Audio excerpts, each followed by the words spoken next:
Assalamualaikum warahmatullahi wabarakatuh. Untuk sesi pertama, kita akan membahas tentang pengertian dan ruang lingkup hukum acara pidana. Pengertian dan ruang lingkup hukum acara pidana tentu merupakan hal yang paling utama ya sebelum kita membahas mengenai materi-materi lainnya. Kenapa harus ditekankan dalam pengertian? Tentu yang namanya suatu ilmu itu harus diketahui dulu mengenai definisi seperti apa ilmu ini mempelajarinya. Kemudian berkaitan dengan ruang lingkup yaitu batasan-batasan apa yang dipelajari agar ilmu hukum acara pidana ini tidak melebar ya pembahasan kemana-mana.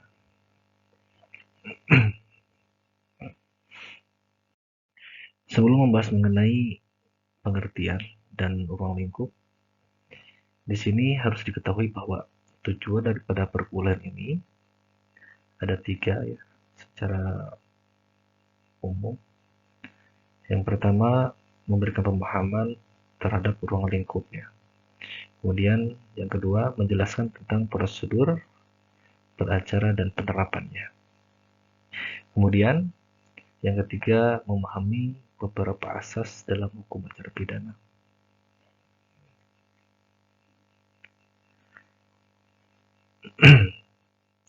Nah, ketiga ini tentu dijadikan sebagai bahan bacaan Bapak Ibu semua, bahan pembelajaran Bapak Ibu semua dalam memahami pengantar mata kuliah ini. Maka dari itu, setelah melihat dari tujuan pembelajaran tadi, materi kuliah ini tidak lain adalah membahas tentang definisi hukum acara pidana, proses-proses hukum acara pidana, dan asas-asas dalam hukum acara pidana. Nah, sebagai pengantarnya, ada beberapa pertanyaan sebagai berikut, yang tentu nanti jawabannya akan sesuai dengan tujuan pembelajaran tadi. Oke, sebelum kita membahas tentang definisi, nah di sini ada etimologi ya hukum acara pidana. Jadi hukum acara pidana, kalau lihat dari istilah-istilah di luar negeri itu, seperti di Belanda, Inggris, Perancis, dan Amerika, penyebutannya tentu pasti berbeda-beda ya. Kalau di Inggris disebut dengan criminal procedure law. Kalau di Belanda disebut strafvordering ya. Begitu juga di Perancis dan di Amerika. Mempunyai penyebutannya. Kemudian di Indonesia disebut dengan hukum acara pidana. Nah, secara terminologi, ini adalah pendapat dari ahli ya, seorang ahli yang bernama Simons ya. Beliau menyatakan bahwa hukum acara pidana disebut juga hukum pidana formal ya. Nah, ini kita bisa melihat kembali ke mata kuliah hukum pidana dulu ya. Dalam hukum pidana itu kan dibagi dua, ada hukum pidana material dan hukum pidana formil. Nah, maksud daripada Simon itu ke sana ya, hukum pidana formil atau formal. Jadi, hukum pidana formal, kalau dalam perspektif hukum pidana itu, hukum yang mengatur mengenai bagaimana cara untuk mempertahankan hukum pidana material. Ya. Makanya, tidak lain, isinya itu berkaitan tentang prosedur-prosedur. Prosedur-prosedur hukum, bagaimana caranya supaya hukum pidana material ini tegak gitu ya. Nah, hukum acara pidana ini kenapa disebut hukum pidana formil? Karena di dalamnya itu mengatur bagaimana negara melalui perantara alat-alat kekuasaannya melaksanakan haknya untuk menghukum dan menjatuhkan hukuman. Jadi di sini dijelaskan ya, negara berperan penting dalam menegakkan hukum pidana gitu kan, melalui alat-alatnya. Nah, alat-alatnya itu seperti apa aja? Nah, seperti kita lihat di lapangan ya, ada beberapa instansi-instansi yang mengatasnamakan negara sebagai aparat penegak hukum, seperti dari mulai kepolisian ya, kemudian instansi kejaksaan, kemudian pengadilan ya, sebagai wujud eh, representasi suatu negara yang punya kekuasaan di bidang yudikatif. Kemudian ada juga lembaga pemasyarakatan yang mana secara struktural itu berada di bawah Kementerian Hukum dan HAM. Nah, kesemua alat-alat negara itu tujuannya merepresentasikan negara ya dalam melaksanakan penghukuman atau menjatuhkan hukuman bagi setiap siapa saja yang melanggar aturan hukum pidana itu. Nah, tentu pengertian dari Simon ini sudah kegambarkan bagaimana hukum acara pidana itu kalau didefinisikan. Selain Simon, itu banyak lagi ya pengertian-pengertian hukum acara pidana. Ini ada dari Van Hemel ya. Hukum acara pidana menurut Van Hemel adalah suatu keseluruhan dari asas-asas atau aturan-aturan yang ditaati negara. Jadi negara juga mentaati aturan-aturan atau asas-asas yang mana mereka adalah pemelihara ketertiban. Nah, dalam hukum pidana tentu kenapa ada peran negara? Nah, di sana kan ada tujuan negara juga. Salah satunya itu menjaga ketertiban masyarakat. Nah, ketika misalkan adanya suatu peristiwa pidana, itu kan pasti keadaan negara kecolongan gitu ya. Kecolongan oleh oknum-oknum atau pelaku-pelaku kejahatan. Maka tentu keamanan masyarakat juga menjadi kurang gitu ya ketika adanya suatu tindak pidana.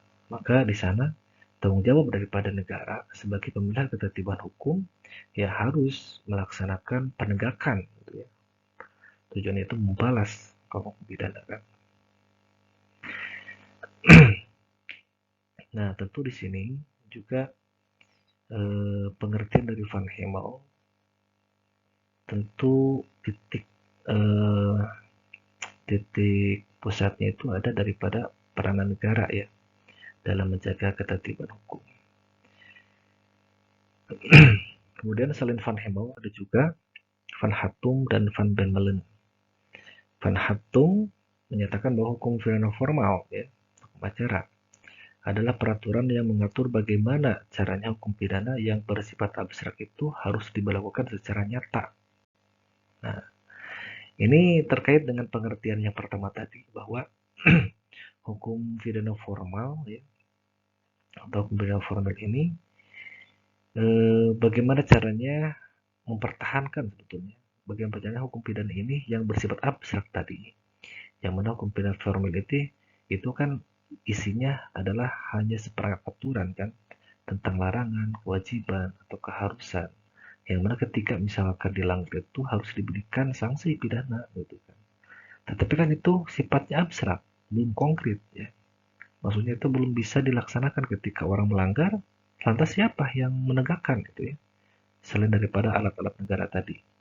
Maka menurut Van Hattem ini, hukum pidana yang sifatnya abstrak tadi itu harus dilakukan secara nyata.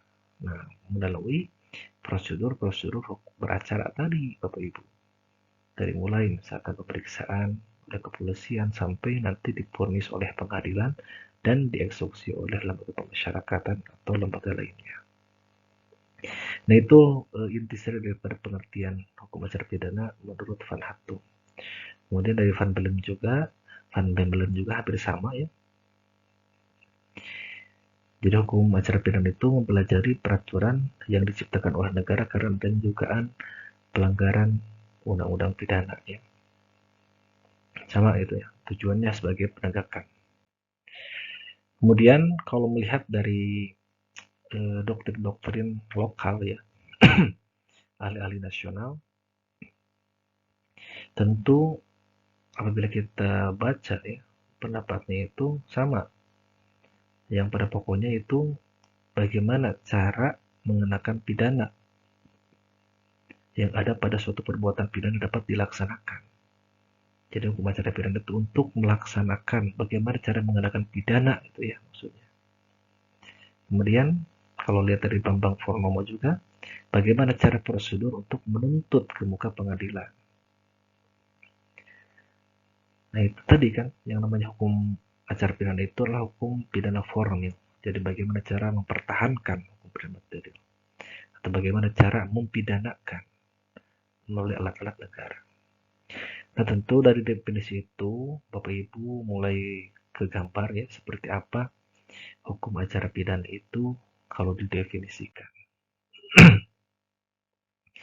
Nah ini pendapat dari Bambang Purnomo, bahkan hukum acara sendiri dibagi menjadi dua. Ada yang formil, ada yang material gitu kan ya. Kalau pidana juga kan tadi ada pidana formil, pidana material. Tapi dari pengertian atau pembagian ini tentunya hampir sama ya, mengarahnya ke sana gitu kan. Nah ini bisa disimpulkan, Bapak Ibu tinggal dibaca. Jadi kesimpulannya adalah hukum acara pidana adalah ilmu yang menjadi bagian dari keseluruhan hukum yang berlaku di suatu negara, yang memberikan dasar-dasar atau aturan-aturan yang menentukan bagaimana aspek proses penyelesaian perkara pidana apabila ada orang yang disangka telah melakukan perbuatan pidana. Aturan-aturan hukuman yang meliputi wewenang, badan atau alat negara pada hukum melakukan tindakan atau proses penyelesaian perkara pidana. Jadi intinya yang merupakan hukum acara pidana itu adalah keseluruhan aturan hukum ya yang berlaku di suatu negara yang mana tujuannya itu untuk mempidanakan seseorang atas perbuatannya melakukan suatu pidana. Seperti itulah paling ya untuk pengertian daripada hukum acara pidana. Kita lanjut kepada sumber. Sumber hukum acara pidana tentu yang paling pokok itu ada dalam KUHP ya, Kitab Undang-Undang Hukum Acara Pidana, sebagaimana diundangkan dalam Undang-Undang Nomor 8 Tahun 81 ya. Nah ini peraturan pokoknya di sana gitu kan. Walaupun dalam perkembangannya untuk tindak pidana tertentu ya yang sifatnya lex specialis, seperti contohnya sistem peradilan pidana anak ya. Nah itu ada ketentuan yang mengatur ya daripada proses beracaranya. Nah ini lex spesialis daripada KUHP gitu kan. Nah itu ada diatur dalam Undang-Undang Nomor 11 Tahun 2012 tentang sistem peradilan pidana anak. Yang mana dalam prosedurnya itu tentu berbeda gitu kan. Dikarenakan subjek hukumnya adalah anak gitu ya.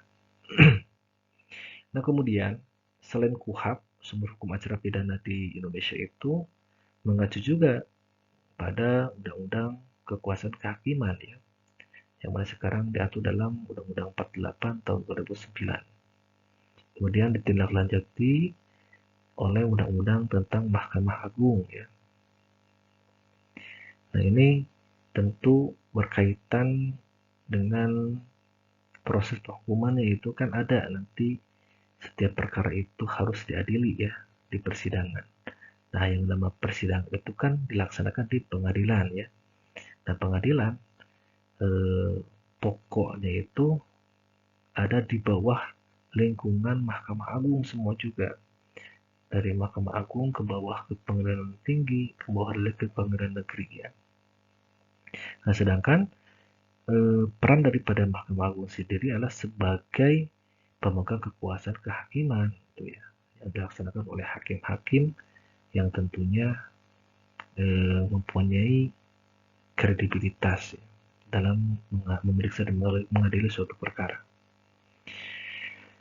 Kemudian semua daripada ketentuan itu pada pokoknya merujuk pada konstitusi negara kita ya, Undang-Undang Dasar 1945, yaitu sebagai sumber hukum acara pidana.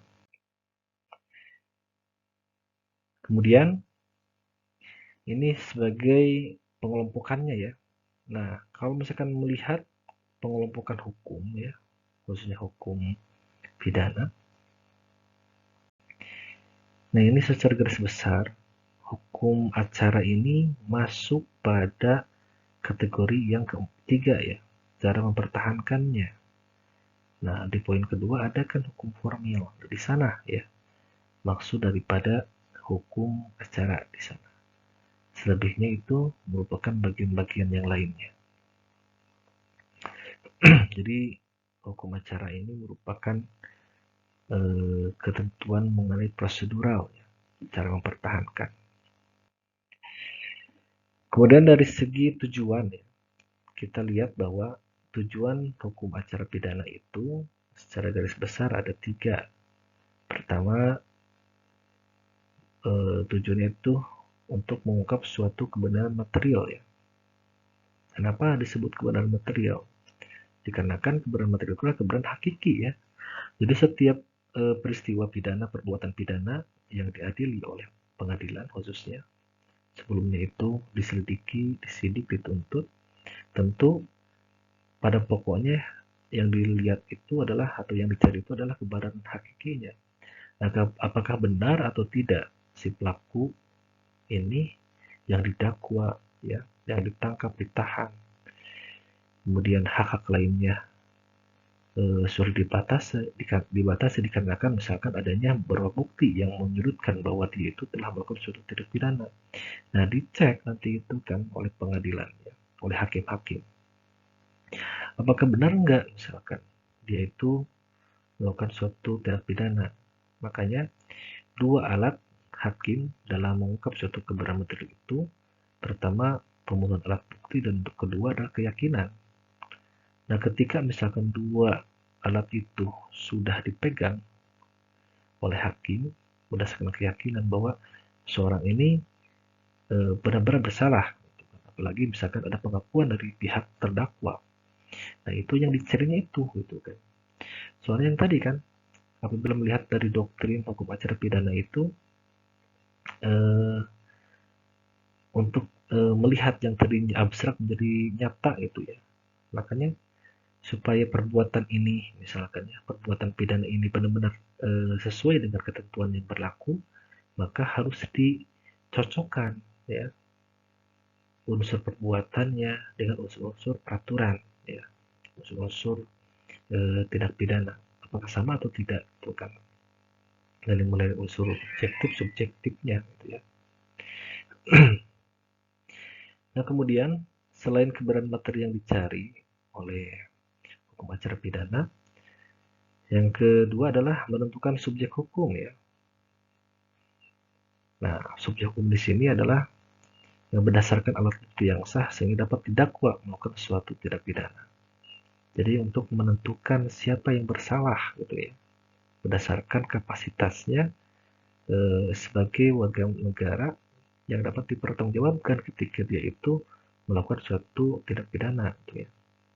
Makanya kan dalam asas hukum itu ada yang disebut dengan tidak ada pidana tanpa kesalahan.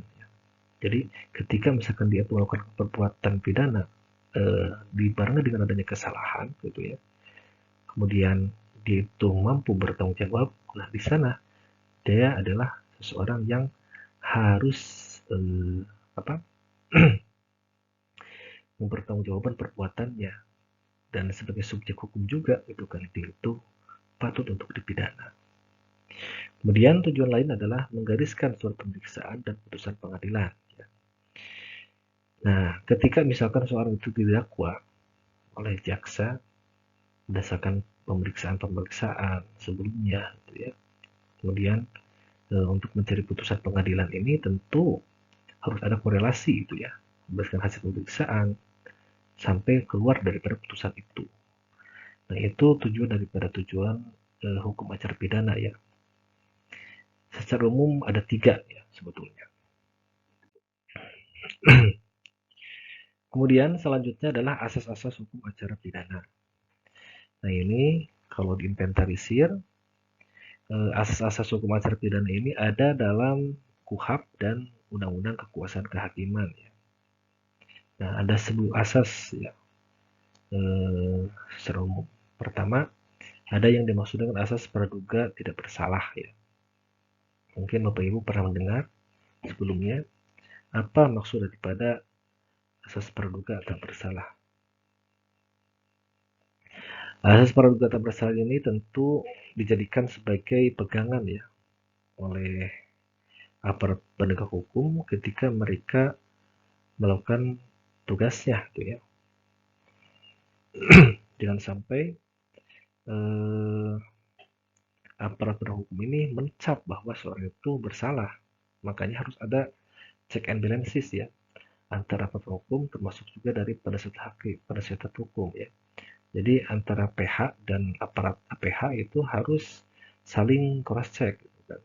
Ketika seseorang dinyatakan sebagai pelaku berdasarkan bukti-bukti yang ada, kemudian dia itu diperiksa ya. Ini dari pihak penasihat hukum harus itu kan mendampingi, mengawal kasus itu supaya jangan sampai si kliennya ini dicap bersalah gitu kan. Nah ini tentu bertentangan dengan asas ini gitu kan. Jadi seseorang itu jangan dianggap bersalah terlebih dahulu sebelum adanya putusan pengadilan yang berkekuatan hukum tetap gitu kan. Bahkan setelah adanya putusan hakim juga kalau misalkan belum inkrah atau berkekuatan hukum tetap ya tidak boleh itu disebut bersalah gitu kan. Kecuali kalau misalkan udah inkrah. Nah, di sana tentu asas ini dikecualikan. Kemudian yang kedua adalah asas peradilan cepat, sederhana, dan biaringan. Nah ini tentu ya asas ini paling sulit untuk dilaksanakan di negara kita, di peradilan kita. Kenapa? Ya dikarenakan yang namanya suatu kasus itu tergantung ya. Kalau misalkan alat buktinya terpenuhi semua, kemudian gampang dicarinya, gampang disesuaikannya, maka peradilan bisa cepat gitu.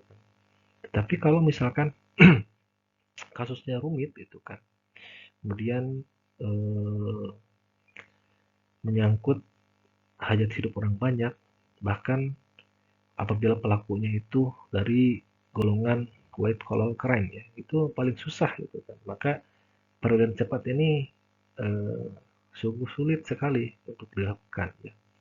Cuman yang namanya asas itu kan prinsip ya pada dasarnya.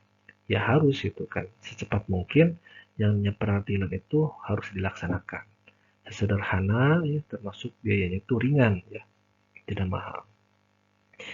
Nah ini untuk asas yang kedua tentu dalam pelaksanaannya eh, tidak segampang ya seperti asas yang lainnya. Kemudian yang ketiga adalah asas hak ingkar ya. Nah, asas hak ingkar ini dapat dilihat ya nanti ketika misalkan pemeriksaan terdakwa. Kenapa gitu ya? Nah, di sana kan ada hak terdakwa juga. Makanya kan terdakwa ini kalau dalam proses peradilan itu tidak disumpah ya. Nah, dia punya hak ini, Bapak Ibu, punya hak ingkar. Maksudnya gimana gitu kan ya? Nah, mungkin Bapak Ibu ya, kalau misalkan sekarang lihat perkembangan kasus ya, yang ramai dibicarakan kan kemarin ada kasus sentral ya, yang merencanakan pembunuhan, ya Ferdy Sambo ya.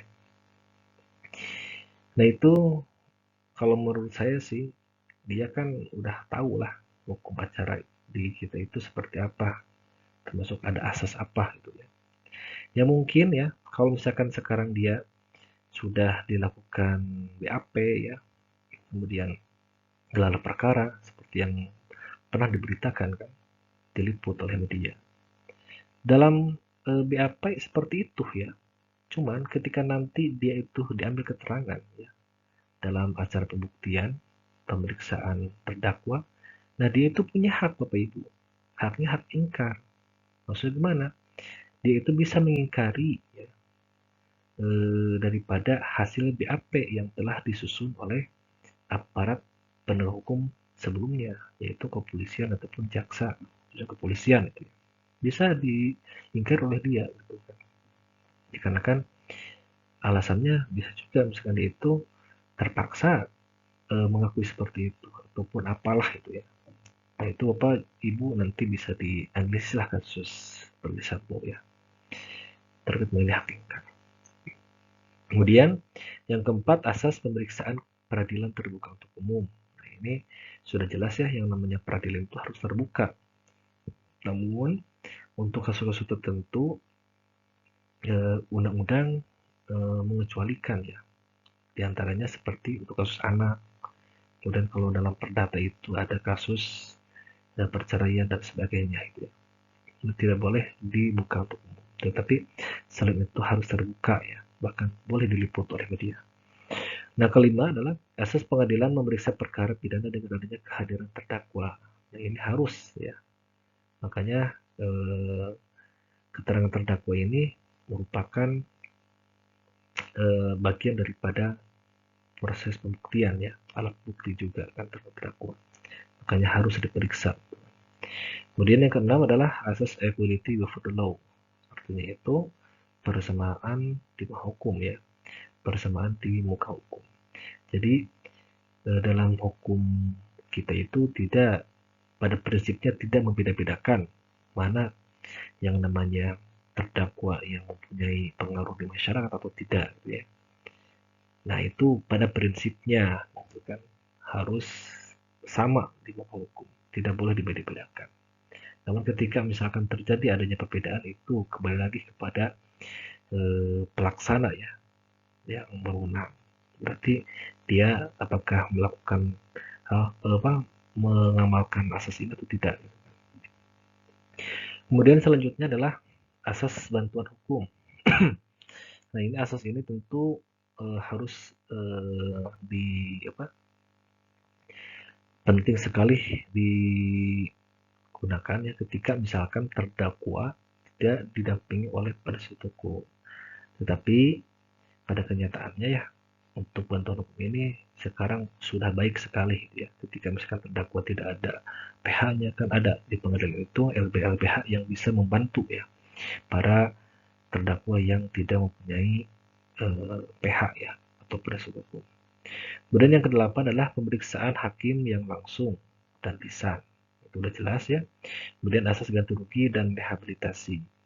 Nah, maksudnya asas ganti rugi dan rehabilitasi ini terwujud ketika adanya misalkan gugatan pra peradilan dan sebagainya itu ya. Jadi bisa meminta ganti rugi ketika misalkan dia itu dituduh melakukan tindak pidana, didakwa, kemudian memang tidak sesuai dengan dakwaannya atau misalkan alat buktinya lemah, nah, dia bisa itu kan minta ganti rugi kepada aparat yang telah salah atau lalai dalam melakukan tugasnya. Kemudian yang ke-10 adalah asas pengawasan dan pengamatan pelaksanaan putusan. Nah, ini jadi setiap putusan itu harus diawasi ya atau harus diamati. Nah, ini banyak sekali ya yang mengawasi, baik dari misalkan lembaga atau komisi seperti komisi yudisial itu mengawasi kan putusan-putusan, bahkan mengawasi hakimnya sendiri dari segi kode etik gitu kan. Kemudian dari internal pengadilan juga ada tentunya, kemudian dari eksternal misalkan dari pengacara dan sebagainya gitu ya, tokoh dan sebagainya, termasuk media juga. Kemudian asas kepastian jangka waktu penahanan. Nah, dikarenakan penahanan itu ada beberapa tingkatan ya, dari mulai misalkan kepolisian ditahan, kejaksaan ditahan, di pengadilan ditahan, bahkan nanti ketika misalkan ponis dinyatakan bersalah itu kan langsung dipidana ya. Nah, itu penahanan ini harus dihitung itu kan sebagai hukuman ya. Penahanan. Nah, ini penahanan ini kan masing-masing tiap instansi tadi itu berbeda-beda ya jangka waktunya, termasuk juga dalam hal perpanjangannya. Nah, kenapa harus dipastikan jangka waktu penahanan? Ya tujuannya supaya tadi itu peradilannya cepat ya. Jadi tidak mengulur-ulur waktu.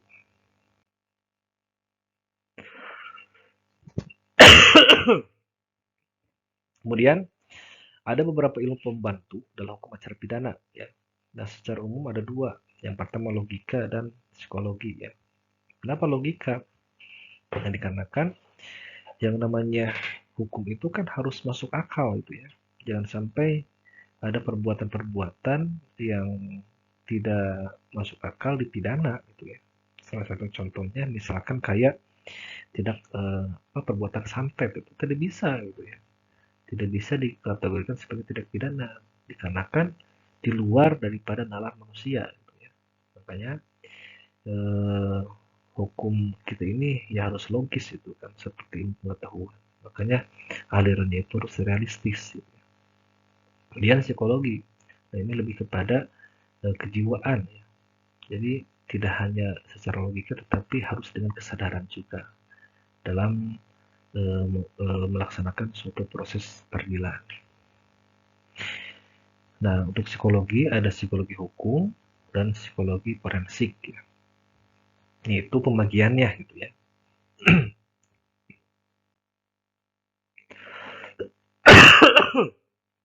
Kemudian untuk proses-proses, nah ini tadi sudah dijelaskan ya. Jadi proses-proses dalam hukum acara pidana itu dimulai dari adanya peristiwa hukum ya.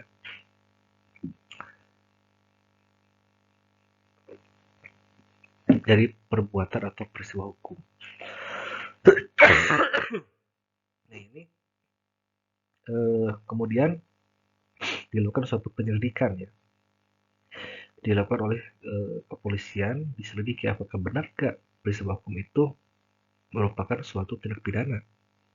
Makanya tindakan penyelidikan itu tidak lain adalah untuk menemukan ada atau tidaknya suatu tindak pidana gitu ya.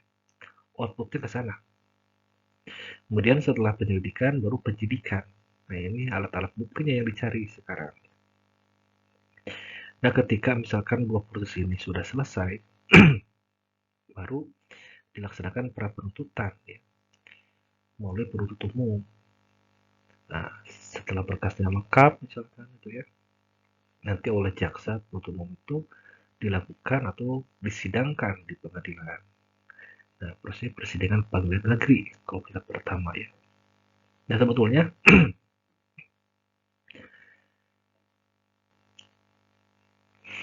sebetulnya dalam proses peradilan ya, hukum acara itu dimulai dari adanya surat dakwaan. Nah, dakwaan ketika sudah didakwakan oleh jaksa penuntut umum terhadap pelaku, nah statusnya itu berubah, Bapak Ibu. Si pelaku ini dari yang tadinya pelaku menjadi terdakwa, gitu kan. Setelah dibacakannya dakwaan, kemudian setelah itu prosedurnya sebetulnya bukan langsung ke pembuktian, ada namanya itu kayak eksepsi ya. Eksepsi daripada misalkan si terdakwa melalui proses hukumnya. Kemudian setelah itu ada putusan sela sampai selanjutnya adalah ke pembuktian. Kemudian setelah pembuktian ada yang itu tuntutan ya. Dituntut oleh jaksa berapa tahun misalkan ya, masukan dari jaksa berdasarkan hasil pembuktian tersebut. Berdasarkan fakta hukum maksudnya itu. Jadi proses pembuktian ini tidak lain adalah untuk melihat fakta hukum ya, untuk mengungkapkan fakta hukum. Soalnya yang dibuktikan di sini adalah alat-alat bukti tentunya kan. Dari mulai misalkan saksi-saksi, surat, kemudian keterangan ahli, petunjuk dan keterangan terdakwa ya. Sampai nanti ketika misalkan sudah dilakukan penuntutan baru adanya pembelaan atau pledoi. Atau pembelaan ini diajukan oleh penasihat hukum ya, penasihat hukum daripada terdakwa. Nah sebetulnya sebelum vonis itu ada yang namanya itu replik duplik, yaitu tanggapan daripada penuntut dan penasihat hukum. Selanjutnya adalah vonis ya. Nah setelah vonis, kalau misalkan ada misalkan dalam jangka waktu 14 hari biasanya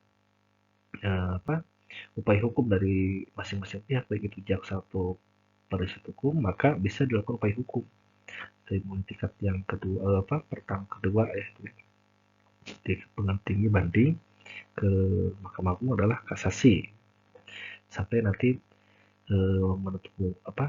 menentukan bahwa bagaimana sih putusan yang inkrah tersebut. Nah itu secara umum ya. Jadi prosedur-prosedur itu nanti akan dibahas masing-masing Bapak Ibu dalam perkuliahan selanjutnya. Nah mungkin itu untuk pengantar ya dari saya. Mudah-mudahan Bapak Ibu mengerti ya dari apa yang tadi jebakan dalam tujuan perkuliahan. Mungkin cukupkan sekian dari saya. Terima kasih atas segala perhatiannya. Wassalamualaikum warahmatullahi wabarakatuh.